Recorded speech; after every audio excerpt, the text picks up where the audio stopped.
5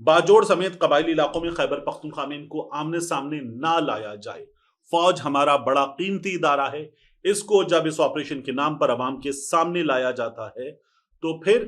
ایک مخاصمت پیدا ہوتی ہے۔ یہ نہ کیا جائے، اس مخاصمت کی وجہ سے فوج کا قیمتی ادارہ تباہ ہو جائے گا۔ معاملے کو حل کرنا ہوگا تو معاملہ بات چیت سے حل ہوگا۔ عمران خان صاحب نے اڈیالہ جیل میں یہ بات کی ہے، اور عمران خان صاحب نے یہ بھی کہا اپنے بچوں کے حوالے سے کہ وہ یہاں مہم میں حصہ لینے نہ آئیں، سیاست میں حصہ لینے نہ آئیں، میرے بچے مجھ سے ملاقات کے لیے آ رہے ہیں، آئیں۔ اور علیمہ خان صاحبہ یہ بھی کہہ رہی تھی کہ ان دونوں کے پاس نائکاپ تھا، میں نے پہلے بھی کہا تھا national identity card for overseas Pakistani ان کے پاس تھا، ایک کا گم ہو گیا، ایک کا مل نہیں رہا، مطلب دونوں کا ہی گم ہو گیا ہے۔ اپلائی کر رکھا ہے، آن لائن ویزا بھی اپلائی کر رکھا ہے، حکومت ڈر رہی ہے، حکومت ڈر رہی ہے بچوں کو ویزا دے، اور وہ پاکستان آنا چاہتے ہیں، انہوں نے خود بتا دیا کہ وہ پاکستان آنا چاہتے ہیں، اور ظاہر ہے کہ وہ پاکستان آنا چاہتے ہیں، اپنے والد سے ملنے تو ان کو آنے کی اجازت ہونی چاہیے۔ حکومت اجازت نہیں دے گی تو حکومت کے لیے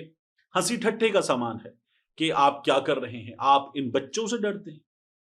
بچوں سے ڈرتا ہے یہ حکمران، یہ وزیر اعظم بچوں سے ڈرتا ہے۔ پھر یہ کہا جائے گا تو عمران خان کے بچے آ رہے ہیں، علیمہ خان صاحبہ نے کہا کہ وہ آئیں، اور عمران خان صاحب نے ایک اور بڑا اعلان کیا ہے، وہ کہتے ہیں ہم ضمنی انتخابات میں حصہ نہیں لینے جا رہے۔ کن حلقوں پر؟ جیسے کہ حلقہ ہے حماد اظہر کا، یعنی جہاں ان کے والد میاں اظہر رکن قومی اسمبلی تھے، ان کی وفات ہو گئی ہے، تو اس کے بارے میں عمران خان صاحب نے کہا کہ وہاں الیکشن میں حصہ لینا چاہیے، لیکن عمران خان صاحب نے یہ کہا ہے کہ جہاں سے ہم سے ناجائز طریقے سے سیٹیں چھینی گئی ہیں، لوگوں کو 9 مئی میں سزا دے کے ڈی سیٹ کر دیا گیا ہے، وہاں سے ہم بندے نہیں کھڑے کریں گے۔ یعنی وہاں پر ہوگا یہ، عمران خان صاحب کی جماعت کی حکمت عملی یہ سمجھ میں آ رہی ہے کہ وہاں پر آپ جائیں گے، اگلی عدالت میں کیس کنٹیسٹ کریں گے، اور پھر اس کے بعد 9 مئی میں ان لوگوں کو بے گناہ ثابت کریں گے، اور جب سزا ختم ہوگی تو نااہلی ختم ہوگی۔ یہ عمران خان صاحب کی جماعت چاہتی ہے کہ وہاں پر ہم بندہ کھڑا نہیں کریں گے جہاں سے ہم سے ناجائز طریقے سے سیٹ اس انداز میں چھینی گئی ہے۔ عمران خان صاحب کی جماعت نے یہ کہا ہے۔ تو عمران خان صاحب کا فیصلہ یہ ہے کہ ایسے ضمنی انتخابات جہاں کسی اور وجہ کے تحت پاکستان تحریک انصاف کی سیٹ خالی ہوتی ہے، نون لیگ کی سیٹ خالی ہوتی ہے، ان پر حصہ لیا جائے گا، لیکن اگر پاکستان تحریک انصاف والوں سے اس سسٹم نے ڈی سیٹ کر کے اس انداز میں سیٹیں چھینی تو وہاں ضمنی انتخاب میں حصہ نہیں لیں گے، کیونکہ جن لوگوں نے مشکل ترین حالات میں وہاں سیٹیں جیتی ہیں یہ ان کے ساتھ زیادتی ہوگی۔ عمران خان صاحب کی جماعت یہ بتانا چاہتی ہے۔ ظاہر ہے کہ پاکستان تحریک انصاف اگر وہاں ضمنی انتخاب میں حصہ نہیں لے گی تو پھر وہ سیٹ نون لیگ والے جیت جائیں گے، وہ سیٹ عمران خان صاحب کے مخالفین جیت جائیں گے، اور ان کی اکثریت ایوان میں وہاں بڑھ جائے گی۔ اور اگر الیکشن کمیشن آف پاکستان، عدالتیں وقت لگاتی ہیں، election commission of Pakistan schedule دیتا ہے، وہ انتخابات جلدی ہو جاتے ہیں، تو پھر پاکستان تحریک انصاف کے لیے مشکل ہے۔ ایک ریلیف لیا جا سکتا ہے، جیسے عبداللطیف چترالی نے NA1 میں حاصل کیا تھا، وہ ریلیف ملا اور وہاں اب انتخاب روک دیا گیا ہے، جمشید دستی کے حلقے میں انتخابی شیڈیول معطل کر دیا گیا ہے۔ اس طرح کا معاملہ تو ممکن ہے کہ پاکستان تحریک انصاف کے لوگ عدالتوں سے حاصل کر لیں، لیکن الیکشن کمیشن آف پاکستان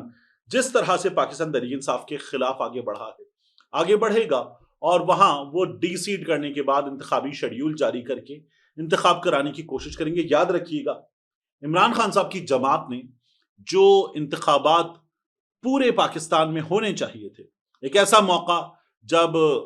پورے پاکستان کے 125 حلقوں میں انتخاب ہونے تھے، اور الیکشن کمیشن آف پاکستان نے سب کچھ روک دیا تھا کہ نہیں کرواتے، یعنی انتخاب ہی نہیں کرواتے، یہ مذاق ہوا تھا ہمارے یہاں، تو یہ ہو چکا تھا۔ لیکن اب الیکشن کمیشن آف پاکستان کو یاد آئے گا کہ 90 دن کے اندر انتخابات ہونے ہیں، تو وہ ہمیں کروانے ہیں، یہ الیکشن کمیشن آف پاکستان آپ کو کرواتا ہوا نظر آئے گا، کیونکہ یہ آئین پر عمل درآمد ہے۔ پہلے جب ہو رہا تھا تو وہ آئین کی کتاب نہیں تھی، وہ غالباً کچی جماعت کا ایک قاعدہ تھا، اس قاعدے پہ عمل درآمد ہو یا نہ ہو الیکشن کمیشن آف پاکستان کو پرواہ نہیں تھی۔ آخری چیز اس ویڈیو میں، علیمہ خان صاحبہ، عمران خان صاحب کی بہن، وہ یہ کہتی ہیں کہ انہیں یہ اطلاعات مل رہی ہیں، ان کے وارنٹ جاری ہوئے، عارف الوی صاحب کے، دیگر بڑی بڑی شخصیات کے وارنٹ جاری ہوئے تھے، تو اب ان کا یہ کہنا ہے کہ انہیں یہ اطلاعات ہیں کہ انہیں کسی بھی وقت 5 اگست سے پہلے گرفتار کیا جا سکتا ہے۔ وہ کہتی ہیں گرفتار کرنا ہے تو کر لیں۔ 5 اگست کو ہم سڑکوں پر ریلیز میں نہیں ہوں گے، ہمارا اپنے بھائی سے ملاقات کا دن ہے تو ہم اڈیالہ کے باہر ہوں گے، ہمیں احتجاج بھی کرنا ہوگا تو ہم یہیں احتجاج کریں گے، اور ہم گزشتہ کچھ عرصے سے یہاں جب بھی آتے ہیں تو ہم احتجاج ہی کرتے رہ جاتے ہیں۔ ملتے ہیں انشاءاللہ آپ سے اگلی ویڈیو میں۔